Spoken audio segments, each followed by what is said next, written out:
A lot of NBA trades going on at the deadline. Right now, Paul George to the 76ers is the one that I think least makes sense. Even though with an addition of Paul George to the Philadelphia 76ers could be a major boost for championship aspirations on paper, but not really in here. If you know basketball, you know that Paul George playing with Embiid as well as Tyrese Maxey, it's not going to stick. Tyrese Maxey is the only player on that team who doesn't need the ball to stick. He can play within the offense, a motion offense, off the ball. Although Paul George allows elite wing scoring, he's versatile on offense and defense, there's still problems. Embiid may get hurt again. There's about an 85% chance he may get hurt again because he does a lot, and that's a lot of wear and tear on his knees. You do have Tobias Harris, who I think is a better fit in New York, but Tobias Harris is still on that team. Who gets pushed to the bench? I don't know. He wasn't good with other stars on the Clippers. He couldn't do it with the Clippers. What makes you think he's going to do it with the Sixers? It doesn't make sense. On paper, it looks good. Yeah, a big man, a guard, and a wing player. It looks good on paper, but in real life, it's not going to work. Moving along, I also see another trade with Chris Paul going to the San Antonio Spurs. This trade makes 100,000% sense right here. To see Chris Paul play underneath Popovich as well as next to Wembanyama, Wembanyama's going to learn a lot through Chris Paul.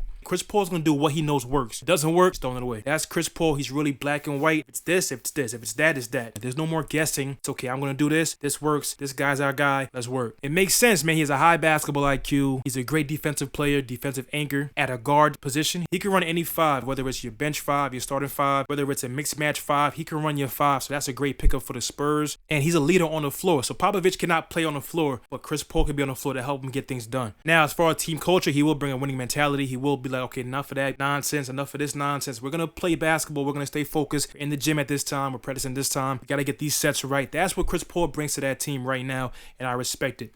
Now, as far as Paul George has been jumping around from team to team. I don't think he's that guy to help the team win. He's a great player. He's a great player offensively, defensively, but he's not a championship caliber player where I'm going to go out there and I'm going to win at whatever means necessary. Another thing with the Clippers just picked up another player by the name of Derrick Jones Jr. from the Mavericks on a 3-year, $30 million contract. Now, you're paying this guy $30 million for 3 years and you pay Russell Westbrook $5 million. With that being said, Russell Westbrook is being talked about in trade talks with the Nuggets. How does that work? I have no idea. But if Russell Westbrook can get to the Nuggets, that's a championship waiting to happen. He doesn't have to do much. Joker runs that offense, but they need another guy that's going to fuel the team. DeJounte Murray to New Orleans was a terrible trade, I think, in my eyes. I think DeJounte Murray's a good role player. Zion almost guaranteed to get injured again next season. That team is just all over the place. The New Orleans Pelicans is not built for a championship. DeJounte Murray to New Orleans, I don't like it. And they gave up Larry Nance Jr. for that and 2 first-round draft picks. That's crazy.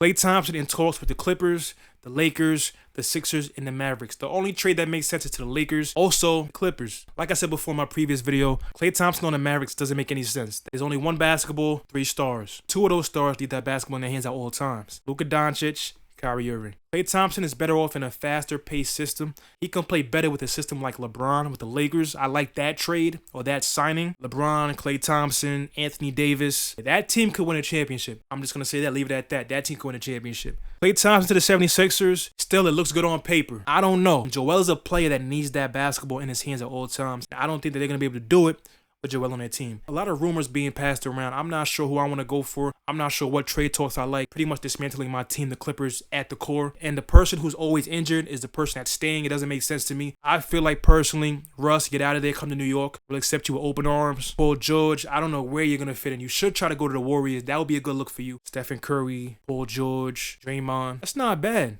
That's pretty decent. The only problem with Paul George is that ball has to stick. He's not a player where he can go touch, pass, backdoor cut, layup. Even though at the age that Steph Curry is, Draymond is, they're going to start slowing down their style of basketball play. Even though they have a lot of young guys coming up, they're going to slow down their style of basketball. For a player coming off an Achilles injury, the style of play that the Warriors was playing, high pace, motion offense, backdoor cuts, pass, screen, pass, slip cut, backdoor cut, faded off the 3. That's too high pace for a player that just came off an Achilles injury. So I can see why Klay Thompson had bad seasons. You put Klay Thompson on the Lakers, Klay Thompson succeeds. It's a slower paced offense.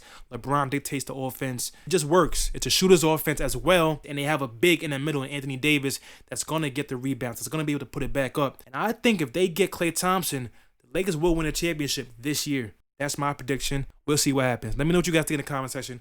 Make sure you guys like, share, subscribe. Until next time, I'm out. Have you ever seen stars and bezel lights and cameras? Drunken letters is gone forever. We Armageddon, on vendettas. You armed your weapon with stupid letters. You know me better.